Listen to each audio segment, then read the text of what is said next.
Hi and welcome to Open, the show that opens the Bronx and the rest of the world to you. I'm Kibin Alleyne and today we'll update you on what's happening in and around our borough.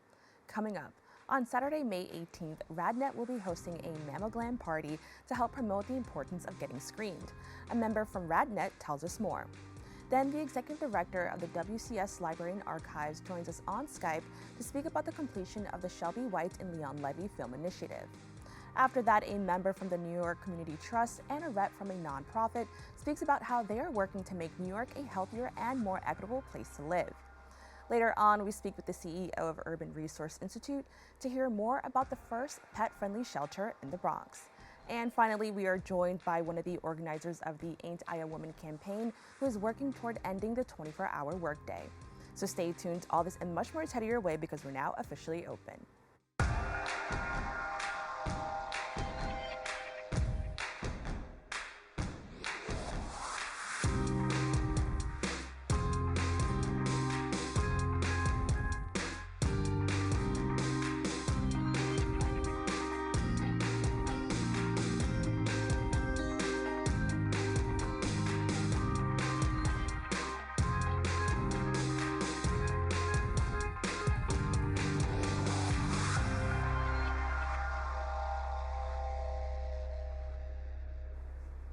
Hello everyone, I'm Kibin Alleyne and today is Tuesday, May 14th. You are now watching Open, a program that brings the Bronx and New York City straight to you. Don't forget to stay connected with us via social media at BronxNet TV. In the United States, approximately 240,000 cases of breast cancer are diagnosed in women each year, and about 42,000 women die from breast cancer annually. RadNet, an organization with a focus on radiology, will be hosting a MammoGlam Party to encourage people to undergo breast cancer screenings. Shannette Santos, the sales manager of the organization, joins me to discuss the event. Shannette, thank you so much for joining me. Hi, thank you for having us. Now, can you just tell us a little bit about RadNet and how the organization got the idea for the MammoGlam event? Absolutely. So, in honor of Mother's Day, we wanted to put together an event to gauge and gather groups of women to get screened for their mammogram. And we wanted to create an event that also provided a fun experience. RadNet has selected two of our Lenox Hill radiology locations to host our mammogram parties. In these neighborhoods, they do have higher percentage of women who have not received their annual mammogram. So our goal is to create an opportunity to increase awareness about the importance of breast cancer screenings and early detection. Now, I love the name. Let me just start off by saying that because I think when it comes to our health, anything that has to do with like maybe going to the doctors, there is always this anxiety and there's a lot of pressure. And so I feel like just the name alone helps put people at ease. You know, can you go into further expanding on how the MammoGlam event differs from regular mammogram screening events? Absolutely. So our mammogram event differs from regular mammogram screening events because it's a true celebration. We party, we promote a safe space where women are able to be comfortable. So as you just mentioned and touched on, it's not the easiest experience for a lot of women. We want to lighten the mood and make breast screenings less intimidating. And we also offer self-care surprises, so make sure you come. Now, mammograms are described as the most important exam patients could take all year. Can you just, highlight the importance of this exam in a woman's health, especially for women in the Bronx? Sure. So breast cancer remains the second leading cause of cancer-related deaths among young women. So the survival rate for breast cancer is 99% when cancer is detected early and in stage 1. So promoting mammograms in the Black and Hispanic community is key. It can empower women to take control of their health, all while addressing healthcare disparities. So we want to educate our community. Sometimes there are things that our community are not privy to. So we want to put that information out there. Now, where in the Bronx is the event being held? Our Bronx event is going to be at our Fordham location, and that address is 350 East Fordham Road. The entrance is on Marion Avenue, and we do have a Harlem event as well, 215 West 125th Street. Now, this is really exciting. The event has garnered support from WNBA star Sheryl Swoops. Can you just talk about how that collaboration began and why it's so just amazing to see somebody with that much influence be a part of an event like this? Sure. So our PR team made the initial introduction. Cheryl has such a personal connection to cancer, specifically breast cancer, having lost a few people in her family to the disease. And her story was so touching, it had our team in tears. But the fact is, her story is so many other women of color story as well. Since then, Cheryl has been announced as our spokesperson with RadNet, and she will aid in the mission of emphasizing the need of more convenient, crucial screenings around our areas. She's going to work closely with us towards the movement of great health equity, and she's going to collaborate on efforts to combat health disparities. So it's amazing to have someone um, of Cheryl's stature come in and you're able to relate to her because you have those same kind of stories. So, we're hoping that our mammogram event will encourage people to attend and encourage people to get screened. And I understand that you mentioned that it is something that kind of affects women of color, possibly a little bit more uniquely compared to other women. Can you just expand on that point? Sure. I mean, when it comes to breast cancer in our community, it's it's like black women are nearly 40% more likely to die from breast cancer. And breast cancer is the leading cause of cancer deaths in Hispanic women. So early detection is key. I cannot stress that enough. It really is. And most people, like I said, they don't know, they aren't aware of the information that's out there. So that's our goal, to get out there and educate the community and let them know. Now, what is the difference between screening and diagnostic imaging? Screenings are considered baseline. It's preventative care. So they're performed annually and they're performed on women who don't present any symptoms, any signs of breast cancer. Um, when it comes to diagnostic, that means that there's a problem present. Problems including lumps, pain, bruising, discharge, just to name a few. So screening is baseline. You have no issues. You're just being preventative. You're going annually to check yourself out. And diagnostic is, hey, there's a problem present, so I need to do further evaluation. And to expand on that, when should women begin looking into this? I know oftentimes a lot of young people think that they don't have to worry about their health as often. What is the age people should begin looking into this? So the age is typically 40. You should begin to do your baseline mammograms. However, if you do have a family history, if you are a few years shy of 40, a little bit younger, and there is a problem present, meaning diagnostic, then we want you to go see your doctor, get a referral, and come see us for your diagnostic mammogram. But the typical baseline age is 40 years old if there's no problems present. Now, this is pretty exciting. RadNet uses artificial intelligence in its imaging. Can you tell us a little bit more about that, and why should people refrain from getting traditional or older versions of mammograms? Absolutely. So we want everyone to get screened, but we really want to promote our artificial intelligence, which is EBCD, Enhanced Breast Cancer Detection. It is the only solution of its kind, and it is artificial intelligence that helps the radiology detect lesions or things that the traditional eye may miss. Combined with exceptional high quality mammogram systems, our EBCD artificial intelligence, it optimizes breast cancer screenings, giving a lot of women greater confidence in their results. RadNet has increased cancer detection by over 22% and identified over 300 cancers that might have otherwise been missed from a human read. So it's basically just aiding the radiologist. It's like triple set of eyes. I mean, who wouldn't want that? Currently, RadNet performs 1.4 million screening mammograms annually, and we're just really excited that we have this tool. Again, we want all people to get screened, but why not get screened in confidence? Now, that's amazing, and it's always great to hear that artificial intelligence is being used for something positive. So thank you for sharing that with us. Where can people find out more about RadNet? So we're located everywhere. We're 89 affiliated centers in New York, in all 5 boroughs, Long Island and Westchester, and we have 30 centers in New Jersey. You can find us at radnet.com. LenoxHillRadiology.com. We're also all over social media. You can find us on Instagram, RadNet. You can find us on Instagram with Lennox_Hill_radiology. All right, well, Shannette, I want to So please make sure you follow us. well, thank you so much for joining us. Thank you for having us and giving us the opportunity to spread awareness. Of course. If you or someone you know may want to attend this screening, please keep in mind that the MammoGlam Party is happening on Saturday, May 18th from 9 a.m. to 11:30 a.m. at 350 East Fordham Road. Don't go away. We'll be back with more Open after this.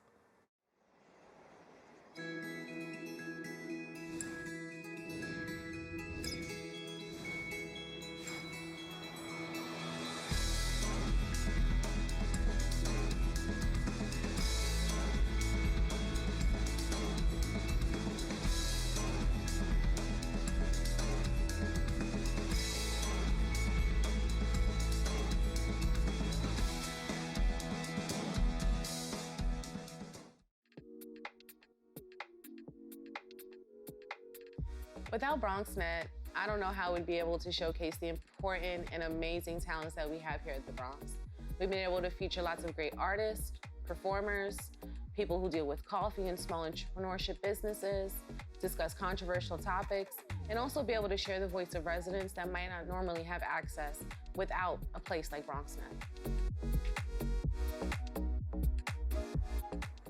Welcome back. The Wildlife Conservation Society's Library and Archives offers a glimpse into the past with the completion of its Shelby White and Leon Levy film initiative.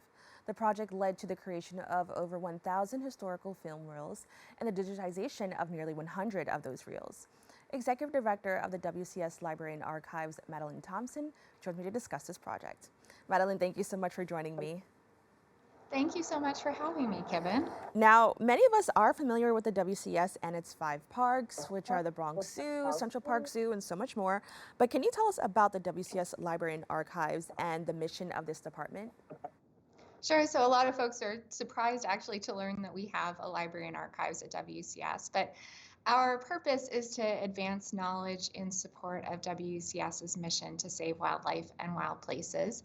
And we do this by supporting researchers on staff here at WCS, both in the Bronx, throughout New York City, and then across the world too. And we also work to preserve and enhance understanding of WCS's history. WCS was founded in 1895 as the New York Zoological Society. And we've been headquartered at the Bronx Zoo since 1899 when it opened. We're actually celebrating our 125th anniversary this year. So we have a long legacy in the Bronx that's reflected in our archival collections. Amazing, and congratulations on 125 years. That's exciting. Now, what is the Shelby White and Leon Levy Film Initiative?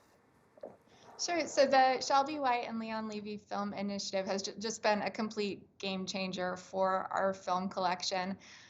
Films have been created by the Wildlife Conservation Society and collected by the Wildlife Conservation Society throughout its entire history. But as the turn went toward digital, folks started focusing more on video. There was less attention to that film collection, historical film collection, and the management and care of that. So that by the time it came to us in the archives about 10 or so years ago, we actually didn't even have an inventory of these thousands of reels that we have in the collection. So the Shelby White and Leon Levy Film Initiative allowed us first and foremost to bring on a film archivist, Leopold Christ, who worked with us for about 18 months, really just helping us to understand the collection. He inventoried over 1,600 reels. It's tens of thousands of feet of footage there, and assessed those reels for us. And then we also digitized a selection of them as well so that they're accessible. Now, when and where were these films created, and what was the overall premise? And of course, you don't have to go into detail for any one, but is there any that sticks out? And can you just tell us a little bit about that? Yeah, absolutely. Well, the earliest films in the collection we know date to the 19-teens, and the most recent films are actually from the 1990s that they were still shooting on film. So really spanning almost the entire 20th century.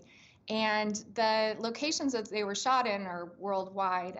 The majority of the films were shot here in the Bronx at the Bronx Zoo, but also some films from the New York Aquarium, which WCS manages, both when it was down at Battery Park originally, and then when it moved out to Coney Island in 1957. We also, though, have footage from locations worldwide, from Central Africa, Tanzania, Indonesia, Mexico, Antarctica even, other countries. And these really reflect the wildlife studies that WCS researchers have been doing in support of conservation across its history. Now, what were some of the major themes of these films? And overall, why did these researchers decided to film this? Yeah, it's really for a variety of purposes, and there's such an amazing assortment of subjects within this one collection.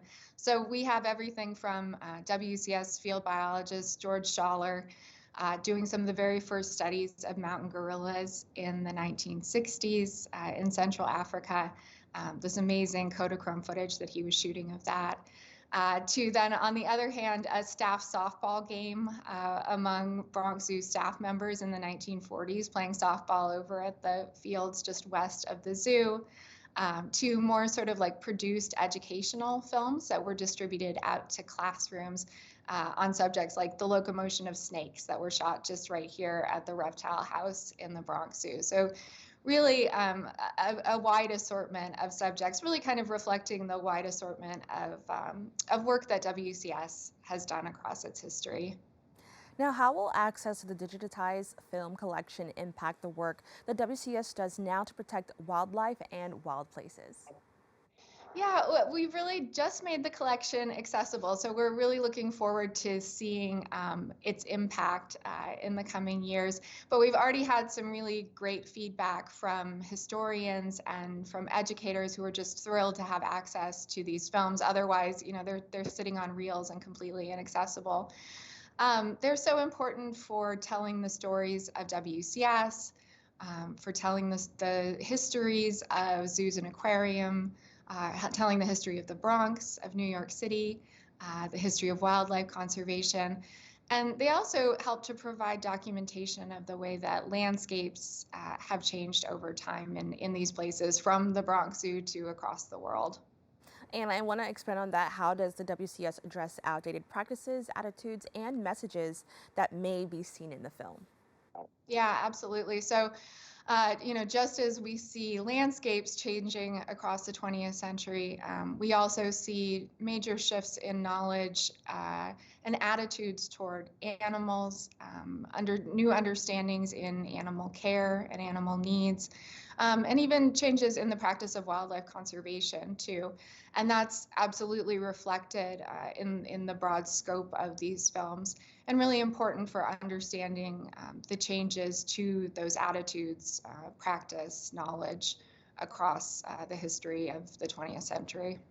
Now, this is so exciting, and I'm so glad that this is something available to people. But I'm curious to know, how is the WCS currently documenting its efforts to protect wildlife?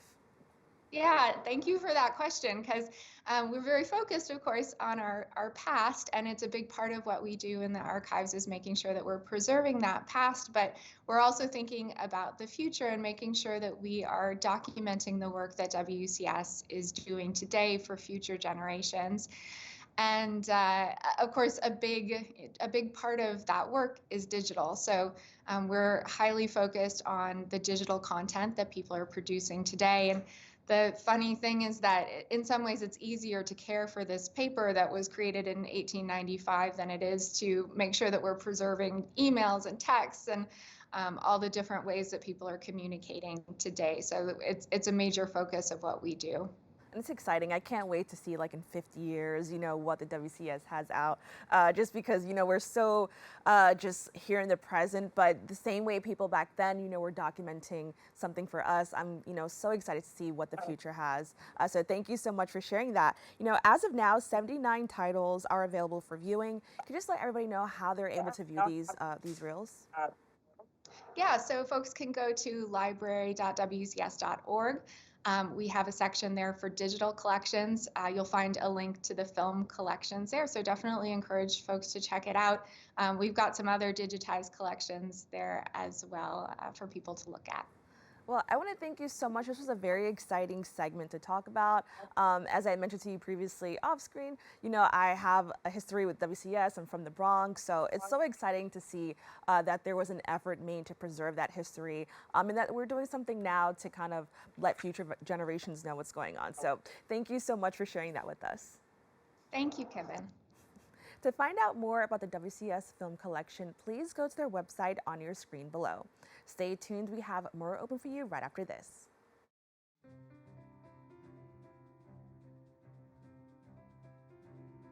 I remember when the Bronx did not really have a media outlet properly representing the people of the Bronx. BronxNet provides for the community by being a community where people can be empowered to share their voices. We are in a really great place technologically. We've got all the resources that we need to be effective. Whether it's through cameras, storytelling, editing, we have provided those services for 30 years. BronxNet's mission is to be a voice for the community. To educate, to inform, and to inspire. And you can be a part of it. We've built studios for you.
Welcome back.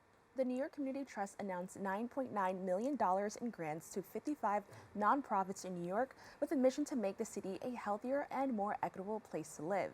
The Vice President for Grants for the New York Community Trust, Shawn Morehead, and Policy Campaigns Advisor for Banana Kelly Community Improvement Association, Gregory Jost, joins me to discuss this effort. Thank you both so much for joining me. Oh, thanks for having us. It's exciting to be here. Now, Shawn, can you just tell us a little bit more about the New York Community Trust, and can you detail its overall mission? Sure.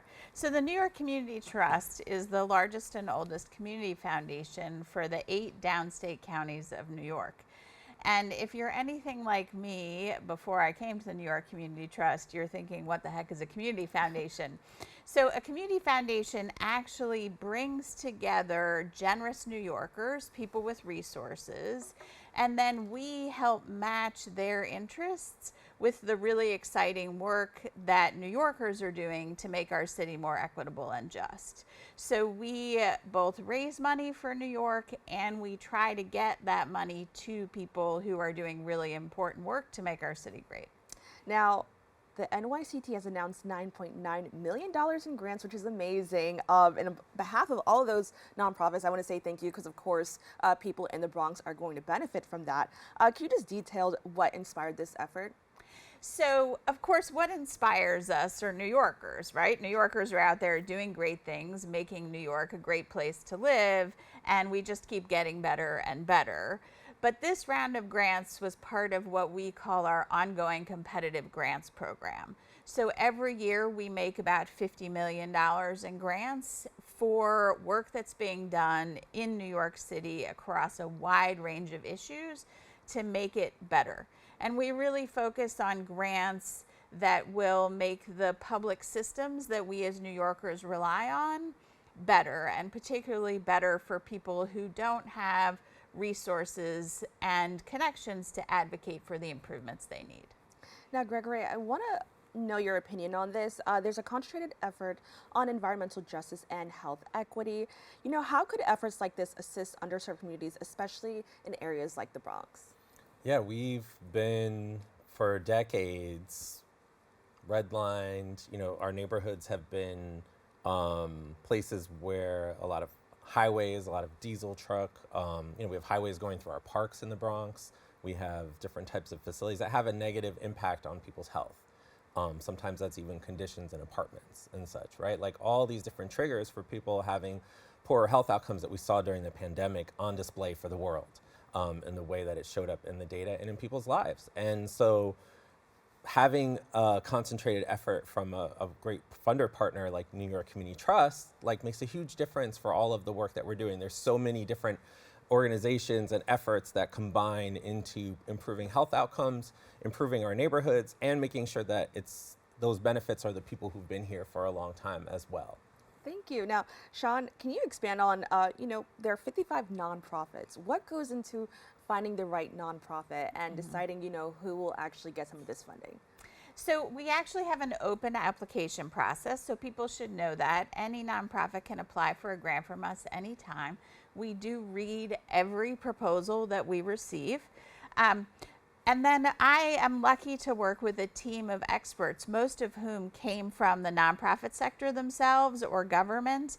And they work in their areas of expertise to review the request for funding, and then also just to be out in New York to know what's happening in communities and identify promising opportunities and work that nonprofits are undertaking. So it really is about that team of New Yorkers who have worked here, many of them for decades, really trying to find the best way to use the resources that we have. Now, Banana Kelly is one of the organizations that will be receiving funding, and your vision for the grant is to create a mutual housing association model. Can you tell me a little bit more about that effort? Yeah, this is all about community control of housing, of land, which, people recognize this is what we have to do to make sure that as we do work in our neighborhoods and make life and conditions and such better and healthier, in all the different kinds of ways, right? Environmentally healthy, economically healthy, all these different ways. We've got to make sure that the folks who've been there in the neighborhoods for a long time, the folks who have been displaced out of other neighborhoods and are ending up in our neighborhoods, right? We get a lot of people from around the city who've been priced out of other neighborhoods coming into the South Bronx. How do we make sure that our neighborhoods stay affordable, at least the housing that we own and control? The Mutual Housing Association model is about having residents have direct control over the housing. So we do it through this model where we have a resident council. So we have about 65, 66 buildings now. And each of those buildings through tenant associations can have representation. That's the grant, right, is to implement all of this. The model that we did with a lot of our resident leaders was to write the bylaws, which are really important because that governs how we as an organization work, and that there's representation from our buildings on the resident council, and then there's representation from residents on our board of directors. So we have, it's almost like a co-op, but it's a rental. So it's kind of a hybrid between a co-op and a rental, and that's the model that we see really works for us in our neighborhood to make sure that folks who live in the neighborhood have an active voice and are kind of driving the direction of our organization. And then can you tell us a little bit more about the organization Banana Kelly? Yeah, I mean, we were started back in the late 1970s through neighborhood residents coming together and saying, like, we're taking a stand for our block. We want to save the housing on our block. And they took over a couple of vacant buildings and renovated them through sweat equity. And so we're still kind of in that model of taking over distressed buildings and renovating them, keeping tenants in place. We've been doing a lot of that work in the last 5 years, like through the pandemic. Renovating buildings that the city had been using as shelters and making sure that the folks that were living in those buildings can stay as permanent residents while, doing renovations with people in place. So we're about keeping in place, ending this cycle of displacement that people are finding. Many people who've been displaced are displaced multiple times. So we like to say at Banana Kelly, that cycle of displacement stops with us. Now, how will this effort on the Mutual Housing Association support environmental health or health equity? So through the different ways people participate in our resident council, we also have a network of gardens in a lot of our buildings. So we're growing vegetables, we're building up that work as well. Buildings are one of the main, as we know, polluters, as they say, right? I mean, this is where the work happens in environmental justice, right? And health equity is in the buildings, conditions in your apartment, what's going on. Also, we have, efficient heating systems, like all the ways that fuel is used. And in other areas, water, like water conservation. How do we keep, New York City has combined sewage system. I mean, it's a whole mess of things, right? But how do we keep raw sewage out of the water? It's like this, a lot of this work happens through our buildings, right? Like preventing stormwater runoff. We could go down a long list of different ways that housing is intertwined, right, with health outcomes. They're very, very connected, and especially the land, of course, right? Like, how do we use the land surrounding our buildings? Right. Thank you so much for clarifying that, because it is so many things affect other things, within our society. So thank you again for kind of like highlighting that. Now, Shawn, the NYCT also plans to direct $1 million toward further supporting efforts towards addressing issues of climate change. What are some of the ways your organization is prioritizing this? So we actually have had a generous New Yorker decades ago leave us a substantial amount of money to address the environment. And we've been able to use that locally, nationally, and even internationally. But we always are focusing on community. So in the set of grants that we are talking about today, we made a grant to Bronx is Blooming, which is another Bronx-based nonprofit that is focusing on stewardship of green spaces in the Bronx, which of course means better air quality as well as quality of life. We've also been trying to help nonprofits locally take advantage of the influx of federal infrastructure money and climate money that's been coming out of Washington, so that money is actually getting into local communities and benefiting New Yorkers, like Gregory was talking about, so that people are getting jobs and improved living conditions out of that funding. Now, I also want to expand on that. There's also a focus to assist young people and criminal justice, which I thought was so interesting. Can you tell us a little bit more about that effort? Sure. So I'm hoping that what comes across is this theme of really making sure that New Yorkers have voice in the city that we live in. And so we've been making a lot of grants to engage the city's young people in advocacy, and then also for several years have been making grants to engage people who have a history with the criminal justice system in advocacy, so that they actually are informing policy decisions about criminal justice reform that brings to bear their life experience. And young people are spectacularly energetic and thoughtful, and they know the city that they've grown up in. And so giving them those skills not only benefits us today, but also will benefit us far into the future as they become our future city council members and mayors and leaders. Now, can you both just let everybody know where they can go to learn more about both organizations? Sure. So the New York Community Trust has a website, nycommunitytrust.org. On that page, you can find lots of information about becoming a donor if you're interested in actually contributing resources to what we do, but also information for nonprofits who would be interested in seeking a grant from us. And it talks about what our priorities are. As I mentioned, we really focus on policy advocacy, systemic reform, less on direct service grant making, although we do some of that too. So check us out. And Gregory, can you tell people where they Sure. can learn more? Yeah, we're you can look us up, Banana Kelly Community Improvement Association, bkcianyc.org. It's a little bit of a mouthful, but if we're on a lot of social media like Instagram, Banana Kelly BX, so you can find us there as well. And I just want to echo what Shawn was talking about, like that systemic work and really seeing people who, like the young people you said, right, as the experts. People know that's our philosophy too. Like the people in our neighborhoods, our residents, they're the experts. They know what's the best thing. So we're really just grateful for that perspective, that view. That's what is really going to make the difference for the Bronx. All right. Well, I want to thank you both so much for joining me. Thanks for having us. We have to take a quick break. We'll be back with more Open after this.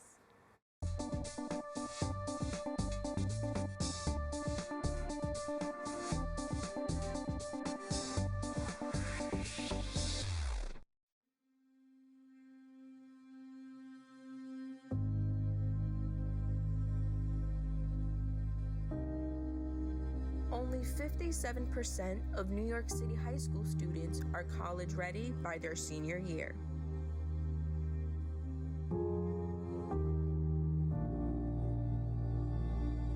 "55% of high school graduates either have no plans to attend college or are uncertain that they will ever attend.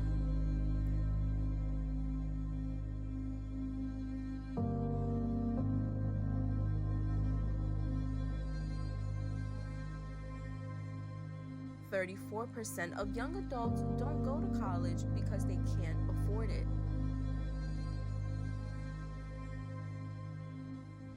Discover what's possible. BronxNet's education programs, internships, and opportunities help engage and inspire Bronx youth and beyond to pursue their passions. Be a part of the BronxNet family. Whether you're interested in our shows, joining a class, or donating to support our mission, visit BronxNet.org to learn more. Welcome back. The Urban Resource Institute and New York City's Department of Homeless Services have recently launched the first ever pet-friendly shelter in New York City for families experiencing homelessness. CEO of the Urban Resource Institute, Nathaniel Fields, joins me to discuss the importance of keeping families and their pets together during times of uncertainty. Nathaniel, thank you so much for joining me. My pleasure. So great to be here today. Now, how did the collaboration between the Urban Resource Institute and New York City's Department of Homeless Services begin? Wow, big question. You know, Urban Resource Institute, URI, we've been around for just about 40 years, so we have some history with the city.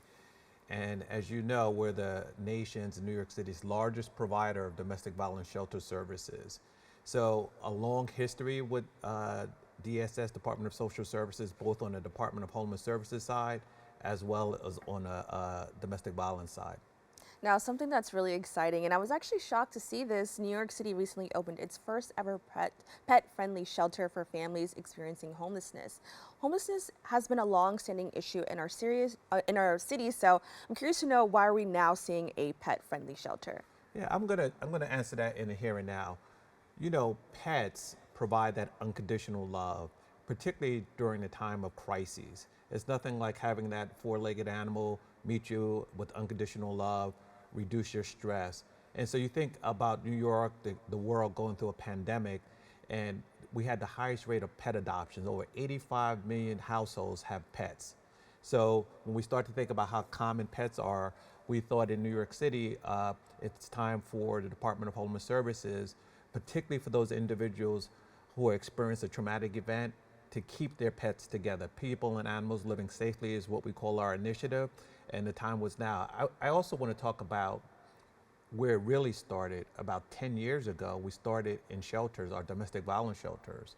And so the city sort of got its idea from, on the homeless side, from URI 10 years ago. And there we influenced, we pushed, we advocated, because we recognized that many individuals who are victims of domestic violence needed their pets with them, and over half wouldn't seek shelter if they couldn't bring their pet with them into shelter. Now, I definitely want to expand on that, because I thought that was such a touching thing to see. You know, can you just further speak on to the mental and emotional benefits of having your pets with you, especially during, you know, times of uncertainty, or as you mentioned, for 10 years, you know, working with domestic violence survivors? You know, what have you noticed, or what has the organization have noticed in regards to having people, you know, keep their pets during these times? Yeah, like the nation and so for victims of domestic violence, over 10 years ago, we recognized that individuals would not come, families would not come into shelter without their pets. And we kind of see this again with the pandemic. We saw it with Superstorm Sandy and other crises, that people weren't going to leave their pets regardless of what was occurring with them. And so New York City had to create a response, because we recognize that pets are part of the family. And URI, through our work, through our advocacy, through talking to many, many survivors of domestic violence, influenced the city to recognize during the times of crisis, people and pets need to stay together. And so we created PALS, People and Animals Living Safely, because of that reason. And we work now with about, on any given night, we have about 3,700 individuals we provide services to in our temporary homes.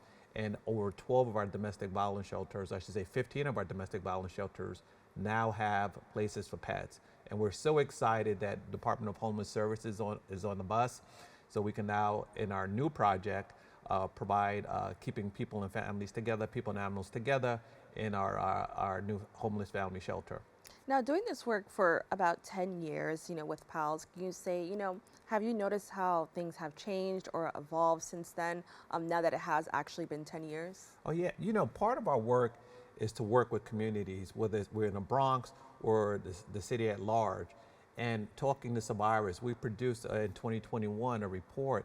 We partnered with our national partner, the National Domestic Violence Hotline, and we talked to thousands of survivors of domestic violence, and we found out so much information, and we released a report. That report has been so helpful to create PALs across the country, and of course was probably part of the reason we're talking right now to use that data to support, of course, our work with the Department of Homeless Services in this new initiative of keeping people and animals together. So it's an amazing initiative. It's groundbreaking. I'm happy to say our shelter is in the Bronx. So the Bronx is the first ever county in New York City to have a pet-friendly homeless shelter. And that's so exciting because, as many of us know, the Bronx is usually the last to see, some of these changes. So it's exciting to see that, in this initiative, the Bronx is first. Can you talk about, how low-income people or people who live in low-income areas usually kind of see, I guess, the most stress and, the most heartache when it comes to maybe dealing with pets and not being able to care for them properly? Sure. I mean, it's many things happening throughout the city. And when we think about the Bronx, it's a beautiful borough with so many wonderful people. And when we look at some of our work in the domestic violence, when Mayor Adams talked about crime coming down in New York City, unfortunately, the Bronx, as it relates to intimate partner homicides, we saw a significant increase, right? And so with that, we started to realize that we needed to do more for individuals experiencing violence and homelessness. And so the Bronx became a place we wanted to put more resources into, understanding the data and the impact on everyday individual lives. And so this initiative, when people are at the highest level of stress, keeping pets and people together is an amazing initiative. We provide resources to individuals who come to us in shelter. So when a family comes in, it's truly something has happened. They generally don't have a lot of clothing, a lot of resources. We kind of been in this space for some time, and we provide those resources with our partners. And I must say that our animal welfare partners have been great. We cannot do this work without our animal welfare partners. Now, can you expand on that? I understand that there are resources provided to pet owners registered in pet-friendly shelters. So what are some of the ways that animals, part of this program, benefit as well? Oh, yeah, absolutely. In New York City, we started to move the shelter system. Some people really think that shelters are 100 beds in a gymnasium. And it's not that. We are working with the city to build more intentional, what we call nonprofit-owned, purpose-built shelters. And with URI, we're doing purpose-built shelters to incorporate pets. So you'll see grooming stations so pets can be groomed. You'll see at some of our sites outdoor parks so pets can have a safe place to go in terms of a park. And when families come in, it'll be the supplies for pets. It's like that parallel process. What we do with humans, we do with pets. We'll do an assessment, we'll have vet services, we'll have grooming services, we'll have food, those concrete supplies and resources. And sometimes the pet has been traumatized too. So we'll bring in pet therapists through some of our partners with the ASPCA and other partners. So whole full services for both pets and of course people. Now, this is amazing work. Can you just expand on why this is such a significant change in the effort to change the landscape of homeless shelters in the city, and also how people perceive homeless shelters in the city? Yep. So it's changing, and a few decades ago, our shelter system in New York City wasn't in the best condition. And with the last administration, and particularly this administration, we are now building shelters to convey dignity and respect. So when you go into a shelter, particularly a family shelter, they're individualized apartments. So people have that space where something bad has happened to them to come in and feel as though the space is respectful of them, so we can engage them with services so they can heal and move forward in their lives. So it's changed. URI has been an innovator in the space and partnering with the Department of Social Services, and the spaces are very different. And again, it really speaks to that whole healing. And again, we want to move past that myth of 100 people in gymnasiums because it slows people down from wanting to seek services, and we don't want that. Right. Now, what do you hope to see for the future of this program? So I don't want to get ahead of ourselves, but I would say when we started with PALS on the domestic violence side, We started in one shelter. We did a pilot. We were good at documenting what happened in that pilot. We worked closely with our animal welfare partners and our city sort of agency partners. And with that, now we're in 15 shelters. We do technical assistance around the city. On the homeless family side, we're hoping that it's a pilot. We want to learn as much as we can. We want to ensure that we have the right resources in place to be able to provide both the human person and the pet with the appropriate supplies and care.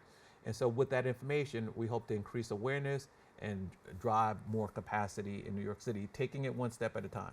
Well, that's amazing. And I just want to thank you so much for joining us and, sharing a little bit about this effort you're doing to help families and their pets in New York. So thank you so much. Oh, my pleasure. For information about URI's, PALS, or other programs, please visit urinyc.org. We have to take a quick break. We'll be back with more Open after this.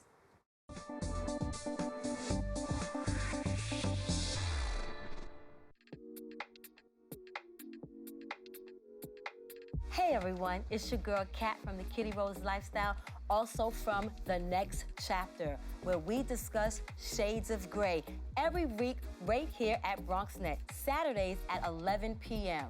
Wow, 30 years. 30 years of BronxNet public access television. I'm a girl from Brooklyn and came to the Bronx 25 years ago, started my journey on BronxNet on public access television in 2016, and BronxNet is where I got my start. BronxNet, I feel like, is a home away from home. They support all of my endeavors, and I wouldn't have been able to be on any of the other channels if it wasn't for the fundamentals that I learned right here at my start here at BronxNet. So I am so appreciative. My son says I should stop telling people I'm from Brooklyn because I've been here now, Bronx Strong, for 22 years. So I'm so grateful, and I wish you much success in 30 years, 30, 30, 30, 30, 30, 30, 30, 30 more, because public access is necessary so that people like myself can have a voice. Yes, BronxNet, it's your girl Kat from Kitty Rose. Check me out every Saturday at 11 p.m. right here, Channel 68, The Next Chapter, where we discuss shades of gray. Mwah. Welcome back. Women throughout New York City are currently engaged in the Ain't I a Woman campaign, seeking to put an end to violent and inhumane 24-hour workdays. Workers from various trades and backgrounds marched to City Hall on May 1st, also known as May Day, to demand an 8-hour workday for all working people. Artist and activist Kara Fan joined me to discuss the effort. Kara, thank you so much for joining me. Thanks for having me today. Now, can you tell me a little bit more about the Ain't I a Woman campaign? So the Ain't I a Woman campaign is a coalition of several groups and organizations throughout the city that are coming together to end the 24-hour workday for home care workers. It only happens in New York City, like nowhere else in the state are home care workers forced to work 24-hour shifts. Now, I was really surprised to see that. I did not know that there were people who were forced to work 24-hour, work days. Can you tell me a little bit more about that for those who are just unaware? So home care work is considered an entry-level job, and a lot of these women that take on these jobs are migrant women. They can't really take on any other work because of language barriers, paper issues, etc. And so, they're kind of forced to work these 24-hour shifts, multiple days a week, several weeks a month for years and years on end. Like, we have some workers that we represent that have been doing these kinds of shifts for like 20 years, and the health impacts are really horrible because a lot of these patients that require 24-hour care are people that have dementia, people that are bedridden, and so, this is work where they have to get turned every 2 hours. They need to be lifted up because they can't get out of bed, and so this kind of physical work compounded with lack of proper sleep is horrible, and it forces them into retirement early. And also a lot of these women become home attendees themselves, so they require this kind of care. So it's this awful cycle of life just like cut short. Now, I understand there was a hunger strike that was led by elderly home care workers. Can you tell me a little bit more about that? Yeah, so 2 years ago, a council member of District 1, Chris Marte, whose mother was also a home attendant, wrote the bill, the No More 24 Act, now also known as Intro 615. And, you know, for a year plus, the home care workers, along with all their allies, came together and were picketing outside of City Hall, outside of the Department of Labor, outside of 1199, demanding that Speaker Adrienne Adams, brings the bill to the floor to vote, but she has just refused to do that. She keeps deferring, you know, the responsibility, saying, oh, it's a state issue, or I'll fight for higher wages, but that's not what the issue is. The issue is that these hours are totally destroying their personal lives and their family lives. They just want more time for themselves. So because she wasn't listening, they decided to pull back and organize this hunger strike. And it lasted from March 20th to March 25th, where they just camped outside of City Hall. And I was one of the volunteers, one of the many volunteers that were making sure that, you know, that they were okay, that they stayed warm. We had doctors come in and check on them every day to make sure their blood pressure was fine and that they could continue the hunger strike. So yeah, it was a really beautiful community effort. Every day we had a program of people coming out to speak. So it was 50 plus groups that came out and spoke in solidarity, resonating with this issue. And it was a really great community effort. Yeah. Now, I understand the community went back to City Hall to address these issues once again on May 1st, many calling it May Day. Can you tell me a little bit about how that event went? Yeah, so to continue the momentum from the hunger strike, now that we've had old and new groups coming together, we wanted to come together once more on International Workers' Day to demand better working conditions in the spirit of, you know, May Day, which is wild because, you know, the 8-hour workday came from America. That's an American concept, and now we're out here begging for 12-hour caps on these 24-hour shifts. So yeah, May Day was a really great day to come together and build working class solidarity and to continue to declare once again that we are not going to stop fighting for our lives and our health. Now, I also want to highlight, because I think this is very important, many of these conditions uniquely affect women of color. Can you highlight why women of color may face the most severe effects of this?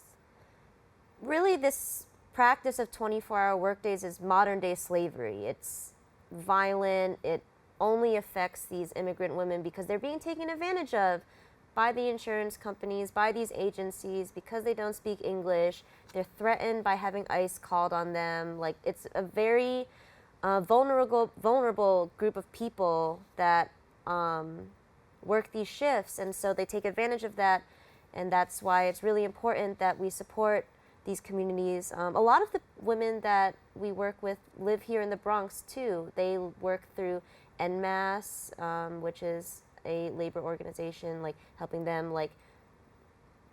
put litigations against their agencies and stuff so that they can get their stolen wages back. But yeah, it's just bottom line racist. Like, domestic work, you know, is seen as like women's work and all of that, and so, you know, it also takes advantage of the fact that these women, they care about their patients. They're not there to abandon them, you know. The whole reason why this happens is because, like, why 24-hour shifts are happening is because insurance companies are able to claim that, oh, they're sleeping 8 hours and they have these 3-hour shifts. They're only paid for 13 of the 24 hours, oh, wow. which is wild. And, you know, it's just not, it's just completely ignoring, like, the true nature of the work and, you know, how we are as people, that we very inherently want to take care of each other and do it well. And so for the system to continue denying that and to just destroy the health of not just the home care attendants, the patients, like, it's just wrong. Now, I really want to highlight Intro 615. I know you mentioned it before. Can you give us an overview of what it is? So Intro 615 would put a cap of the 24-hour shifts at 12 hours and also put a maximum amount of hours worked per week. So I think right now that stands at 56 or so. And it would also hold the insurance and companies and agencies accountable for continuing these practices. So like if they did have to go over these 12 hours, they would be paid fairly for that, or they would get a fine. Now I understand we mentioned Speaker Adrienne Adams and how her involvement is maybe impacting AIW's efforts in a negative way. Can you just explain, what could Speaker Adrienne Adams do now that could help, benefit the campaign? Adrienne Adams could come out and speak to these women. These home care workers are ready to talk with her about what they've experienced, because really from how she's reacting and continuing to say, it's a state issue, I'll ask for more money, she's not listening. So we would love for her to just stop deferring this, and to just introduce the bill to the floor to vote, because we do have bipartisan support. District 15's Oswald Felice and Christy Marmorato, a Democrat and a Republican, are both people that support this bill from the Bronx. Shouts out. So really, we don't understand what the issue is. She should just bring the bill to the floor to vote. The longer she waits, the more women suffer, and we just can't continue to let this happen. Now, I understand that you mentioned, other elected officials, but, what involvement from local leaders and other elected officials is needed to support, these home care workers? Well, electeds should definitely come on and sponsor the bill. That would be amazing if you would come out and sponsor it. And people, any normal, regular, everyday people can call their council members, make sure that they support Intro 615, aka No More 24 Act, and, come out and support us. You can come volunteer, you can come out to any other actions that we have, because I'm sure that until Adrienne Adams brings this bill to the floor, we will continue to picket, raise our voices, because we just want this violence to end now. And speaking of raising voice, I think that's so important that people, need to know this is happening and to learn more. Where can people go to, whether that's social media or any websites people can go to learn about what's happening to these women and what is being done to protect them? Yeah, so there is a website, ain'tIawoman.org, I believe. Yeah. And also nomore24.org, which is much more specific. It has all different testimonies from home care workers. You could also find us on Twitter and Instagram and Facebook, all under AIW campaign. And feel free to volunteer. We have a whole toolkit, for a script, an email that you can send to your council members. And if you want to learn more, we do have videos on YouTube as well that have testimonies and documentary. Right. Well, I want to thank you so much for joining us and sharing the work that you're doing. So thank you. No, thank you for having us on. I'd like to thank all of our guests for joining us and you, the viewers, for tuning in. If you missed any part of today's show, you can catch the recable cast at 5 and 10 p.m. on Optimum Channel 67 and Verizon Fios Channel 33, or watch anytime on the web at BronxNet.org. You can catch a brand new episode of Open with Darren Jaime on Wednesday and with Rena Valentine on Friday. I'm Kibin Alleyne, wishing you and yours safety and wellness now and always. See you next time.